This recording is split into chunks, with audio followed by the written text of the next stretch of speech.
સુરત કે મોટા શહેરમાં રોકાણ રાત્રે ગાડી લઈને નીકળીએ અમે હીરુભાઈ મારી સાથે હોય અને અમુક એવા એરિયા તાપીનો કિનારો એક સાથે આમ હજારો ગાડીઓ લાઈનો હોય ઈંડાની લારીઓ અને એમાં આપણા જ લોકો એ પાછા ઊભા ઊભા બધા ખાતા સારા ઘરના જેને આપણે કહીએ ને એની અમદાવાદમાં ક્યારેક ક્યારેક રેડ પાડે છે પોલીસને પાર્ટીમાં અને પછી સવારમાં છાપામાં નામ આવે ને એકેય નામ નાના નામ નથી હોતા એકેય ઝૂંપડપટ્ટીના નામ નથી હોતા બધા 10-10 કરોડની ગાડીઓ 2-2 કરોડની ગાડીઓ લઈને નબીરાઓ ત્યાં જાય એ નબીરો થયો શું કામ કારણ કે મા બાપે એને ઉછેરમાં ધ્યાન જ દીધું નહીં એને રૂપિયા કમાવામાં એને કારખાના ખોલવામાં એને બધી વાહવાહી કરવામાં સમય બગાડ્યો પણ નાના દીકરાને શુદ્ધોસી બુદ્ધોસી નિરંજનોસી સંસાર માયા પરિવર્તિતોસી હે દીકરા તું શુદ્ધ થા હે દીકરા તું બુદ્ધ થા આવું કોઈ સમજાયું જ નહીં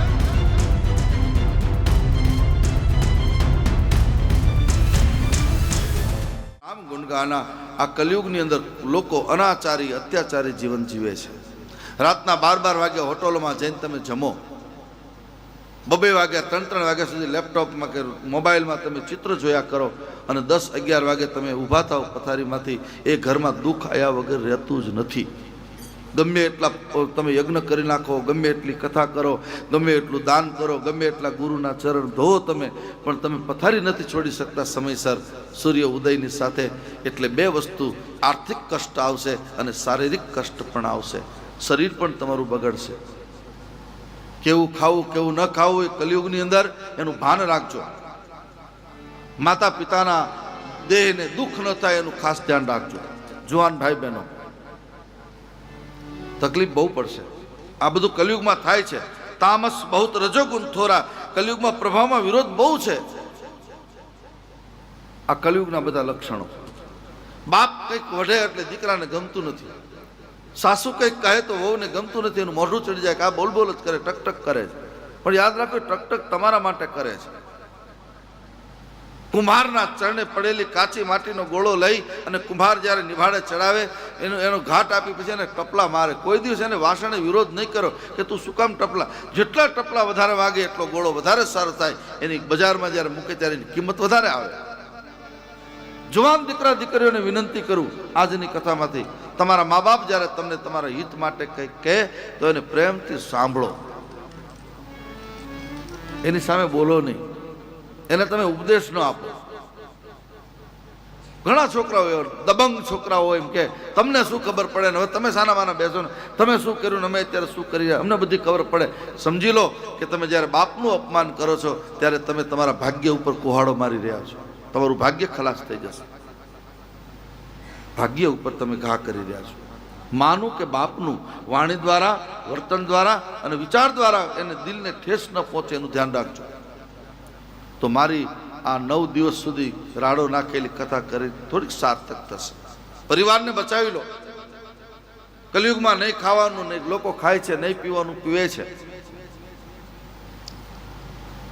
હું ઘણીવાર સુરત કે મોટા શહેરમાં રોકાણ રાત્રે ગાડી લઈને નીકળીએ અમે હીરુભાઈ મારી સાથે હોય અને અમુક એવા એરિયા તાપીનો કિનારો એક સાથે આમ હજારો ગાડીઓ લાઈનો હોય ઈંડાની લારીઓ અને એમાં આપણા જ લોકો એ પાછા ઊભા ઊભા બધા ખાતા હોય જેના ઘરમાં દારૂ અને નોનવેજ છે એના ઘરની સંપત્તિ નષ્ટ થવાની જ યાદ રાખજો બરાબર સારા ઘરના જેને આપણે કહીએ ને એની અમદાવાદમાં ક્યારેક ક્યારેક રેડ પાડે છે પોલીસને પાર્ટીમાં અને પછી સવારમાં છાપામાં નામ આવે ને એકેય નામ નાના નામ નથી હોતા એકેય ઝૂંપડપટ્ટીના નામ નથી હોતા બધા 10-10 કરોડની ગાડીઓ 2-2 કરોડની ગાડીઓ લઈને નબીરાઓ ત્યાં જાય એ નબીરો થયો શું કામ કારણ કે મા બાપે એને ઉછેરમાં ધ્યાન જ દીધું નહીં એને રૂપિયા કમાવામાં એને કારખાના ખોલવામાં એને બધી વાહવાહી કરવામાં સમય બગાડ્યો પણ નાના દીકરાને શુદ્ધોસી બુદ્ધોસી નિરંજનોસી સંસાર માયા પરિવર્તિતોસી હે દીકરા તું શુદ્ધ થા હે દીકરા તું બુદ્ધ થા આવું કોઈ સમજાયું જ નહીં દીકરો કે દીકરી જ્યારે તમારું અપમાન કરે છે ત્યારે સમજો એનો દોષ છે જ નહીં એ દોષ તમારો છે તમે ક્યાંક ભૂલ કરી છે એના ઉછેર માટે એના ઉછેર કરવામાં તમે કંઈક કાચું કાપ્યું છે પણ આ કલિયુગના જે બધા લક્ષણો છે હું વિનંતી કરું તમારા ઘરને બચાવી લેજો બસ આનંદ થશે મને બહુ આનંદ થશે આ કથા યાદ રહેશે અહીંથી બહેનો સંકલ્પ કરીને જજો કદાચ તમારા પરિવારમાં કોઈને એવી ખરાબ આદત હોય એને પગ પકડીને કોઈક વિનંતી કરું છું આપણા હવે ભવિષ્ય પેઢી માટે તો આ બધું છોડો. અને કેટલાય લોકોને છોડાવેલા દાખલા છે. દેશની એ આર્ય રમણી અમર છે ઇતિહાસમાં. સ્ત્રી કહે એટલે શું ન થાય. પુરુષને પ્રેમ આપો કે તમે કોઈ કરવા તૈયાર છો, પણ તમે આટલી વસ્તુ છોડો, આદતોને છોડાવો.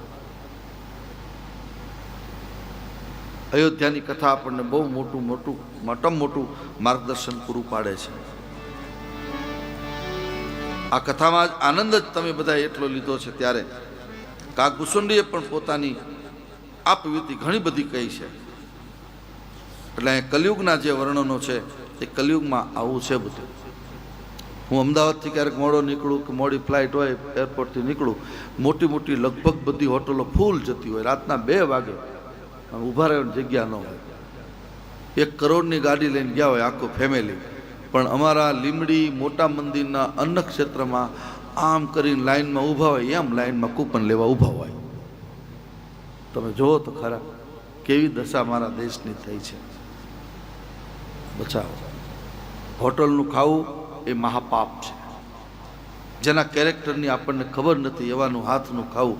અમારા સાધુ સંતો એટલા માટે જ્યાં ત્યાં નથી જમતા. બહુ ચકાસણી કરીને એવા ઘરે જ અમે ઓર્ડર કરીએ, બાકી નહીં. સોનાની થાળીમાં આપણે તો પાટું મારીને ઘા કરી દઈએ, કારણ કે અમારી ધર્મને બચાવવાનો છે. તમે તમારો ધર્મ જ નહીં કોઈ. એવા વેવાય વેલા અપેક્ષાઓ કરતા તમે અમને સારામાં સારી હોટલમાં લઈ જાઓ, એવા વેવાય નહીં ન લે. એને ખોટું લાગે જાય એના ઘરે જમાડો, બસ બધું 56 ભોગ કરીને જમાડો. એની આરતી ઉતારો વેવાય નહીં.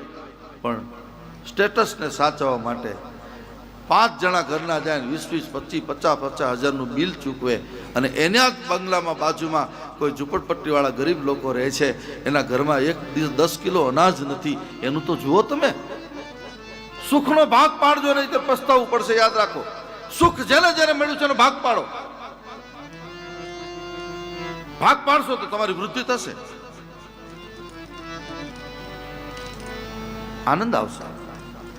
બસ એટલી સમજ મને પરવરદિગાર દે, બસ એટલી સમજ. સુખ જ્યારે જ્યાં મળે ત્યાં મને બધાના વિચાર દે, બસ એટલી સમજ મને પરવરદિગાર દે, બસ એટલી સમજ મન. આ દુનિયામાં કંઈક નો હું કરજદાર છું મરી. આ દુનિયામાં કંઈક નો હું કરજદાર છું મરી. ચૂકવું બધાનું દેણું, મારે બધાનું દેણું ચૂકવું છે, પણ બીજાની પાસેથી લઈને નહીં, પૂછીનું લઈને નહીં. ચૂકવું બધાનું દેણું, મને ઈશ્વર ઉધાર દે, મને ચંદ્રબુજરાય ઉધાર દે, બસ એટલી સમજ. સુખનો ભાગ પાડતા શીખી જાઓ, જો કાયમ સુખી થવું હોય તો. કેટલા એવા ગર્ભ શ્રીમંતો અહીંયા પણ એવા લોકો બેઠા છે, પણ હું જાણું એટલે મને એમ કહેવાનો આનંદ થાય કે શૂન્યમાંથી આખું સર્જન કર્યું હોય, કંઈ ન હોય તોય, અને એને પાછી ધીરે ધીરે દર પેઢી સુખ આગળ વધતું જ જાય. માની લીધું કે પ્રેમની કોઈ દવા નથી,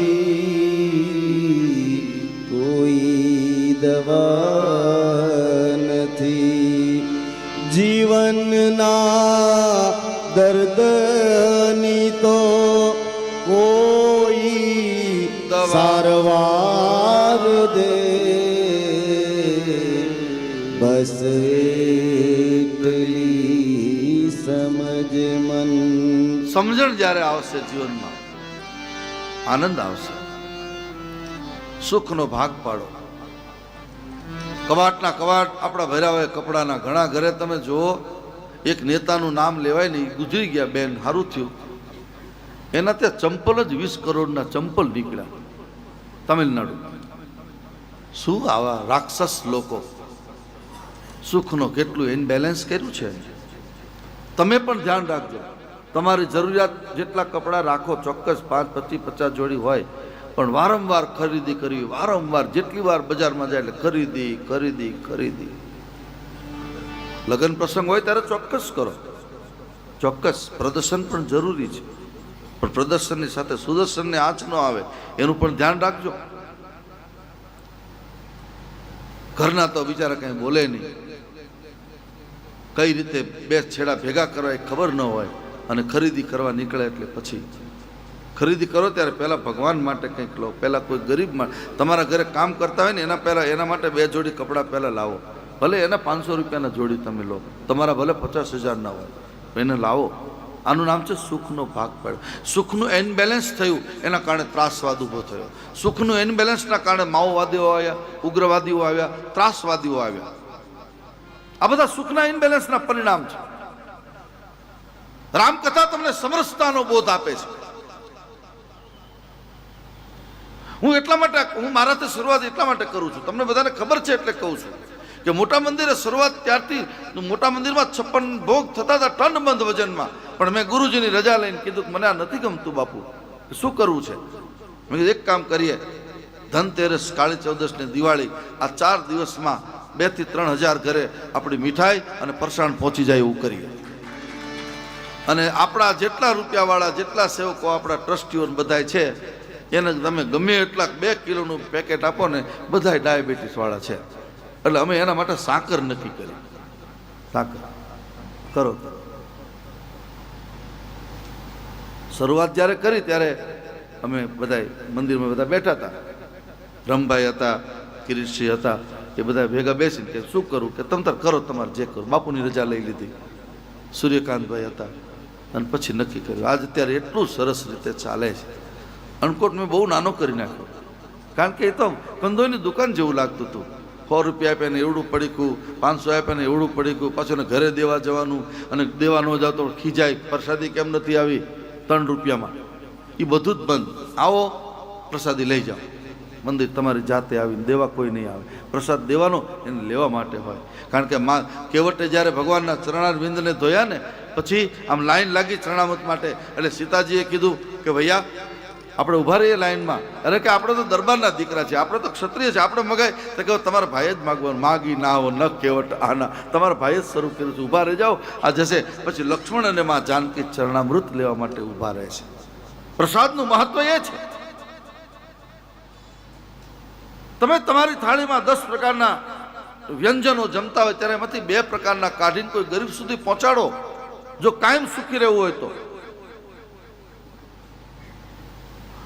છગન ખુશાલનો પરિવાર દાદાનો છે, એ લગભગ ખુશાલ દાદા, છગન દાદા બહુ આમ યાદ નથી, ખુશાલ પ્રેમજી, એ જ્યારે આર્થિક સ્થિતિ સારી નહોતી ત્યારે ઉસીપાસીના કરીને પણ રોજ એના ઘરે અન્નક્ષેત્ર ચાલતું. રોજ 2-4 સાધુ સંતો માર્કેટમાં જઈને બાપા બોલાય આવે, અને એ રોટલાના કારણે આજ પરિવાર ક્યાં પહોંચ્યો છે? એનું કારણ રોટલો હતો. દિલ્હીમાં આપણા જે કિશોરભાઈ, એ દાઠાથી જ્યારે નીકળ્યા ત્યારે રોજ કાલી મંદિર મુંબઈમાં એ બે ગરીબોને એક ગુંદીનો લાડો ને ગાંઠિયા ખરોટ 2 કે 5 ને, એ સ્થિતિ તો એવી જ હોય. અત્યારે રોજ 400 લોકો જમે છે. અને એ દાદા કે લખેલું એને વસિયતનામામાં કે રોટલો કોઈ દી બંધ નહીં કરતા, અને પછી દિને દિને રોજ વૃદ્ધિ, રોજ વૃદ્ધિ. સુખ એમનેમ નથી મળતું, સુખનો ભાગ પાડો એટલે સુખ કાયમ માટે હોય છે, કાયમ માટે હોય. દાન કરો એટલે આપવું જ પડે. ઈશ્વર બંધાયેલો છે, એ કોઈનું રાખતો નથી. તમે બધા ચક્રવર્તી વ્યાજ લેવા ટેવાયેલા છો, ઈશ્વર ચક્રવર્તી વ્યાજ આપે છે. એનું પ્રમાણ, પીડા જાણી તે પાટો બાંધ્યો, ચીર પૂર્યા છે 999, કોઈનું ઋણ ન રાખે મોરારી, આપે વ્યાજ સહિત વનમાળી. સુદામાના તાંદુલ લીધા, એના મોલ કનક નાખી. 1 મુઠ્ઠી સુદામાના તાંદુલ અને એનું મકાન સોનાનું કરી નાખ્યું. ભગવાન શ્રી કૃષ્ણએ નાટક કર્યું. જમણા હાથના અંગૂઠામાં લોહી નીકળ્યું. હવે 10 અષ્ટપટરાણીઓ 50 હજારની સાડી પહેરી હોય અને મોટા માણસોના ઘરમાં ગાભા થોડા રેઢા પીડા હોય, ત્યાં તો ગાભો હોય જ નહીં. એટલે બધા આમ દોડે છે, ભગવાનને વાગ્યું વાગ્યું વાગ્યું કરતા દોડે. એમાં દ્રૌપદીનું ધ્યાન ગયું, એની 50 હજારની સાડી ફાડી નાખી અને ભગવાનને પાટો બાંધ્યો. ભગવાન તો નટવરનું નાટક હતું. રાત્રે ભગવાન એકલા પડ્યા એટલે પાટો છોડી 1 2 3 4 999 ધાગા થયા. પડીકું વાળ્યું, એમાં ચિઠ્ઠી લખી, મારી દ્રૌપદીનો અવસર આવશે ત્યારે એક ધાગાની એક સાડી ઓઢાડીશ. જુગઠું રમાણું છે. પાંડવોથી ભૂલ થઈ અને ભર સભામાં દુષ્ટ દુશાસન ચીરહરણ કરે છે ત્યારે મારો નાથ પહોંચી ગયો ત્યાં. નારી હે કે સારી, સારી હે કે નારી ખબર ન પડી. સાડીનું રૂપ લઈને એને ઢાંક્યા છે ભગવાનને. મારે આપને એ કહેવું છે કે જીવન એવું જીવો કે ભગવાન આપણો ઢાંકણ બની જાય. પછી કોઈના બાપની તાકાત નથી કે આપણને ઉઘાડા કરે. ઢાંકણ આપણો ભગવાન બનવો જોઈએ. એને ક્યારે બને? સુખનો ભાગ પાડો. તમારા પરિવાર માટે તમે ગમે એટલું કરતા હોય, પણ તમે બીજા માટે શું કર્યું? તમારી ફેક્ટરીમાં કામ કરનારા મજૂરો, કારીગરો, સાચા શેઠ તો એ છે. અમારા પ્રાણજીવન દાદા હતા, એ કહેતા કાયમ કે સાચા શેઠ તો બાપુ આ લોકો છે. કેમ કે એ કામ કરીને આપે છે ત્યારે અમે ચલાવીએ, ત્યારે અમે સોનું વેચીએ. અમે ક્યાં બનાવીએ છીએ? બંગાળી કારીગર હોય, કોઈ પણ કારીગર નહીં. દાદા એમ કહેતા હતા કે સાચા તો આ છે. અમે તો એને આપીએ, એટલે બનાવ્યા પછી અમે શોરૂમમાં મૂકીને પછી એનું વિતરણ કરીએ. અમારે ક્યાં બનાવવાની? અમારામાં શક્તિ છે. આ માનો. આ દ્રષ્ટિકોણ જ્યારે તમારો બદલશે ત્યારે એનો આનંદ આવશે, બહુ આનંદ આવશે. સુખનો ભાગ પાડો. આ કલિયુગના દંભથી જ એને બચવું છે, એના માટે સુખનો ભાગ પાડવાની વ્યવસ્થા આવી છે.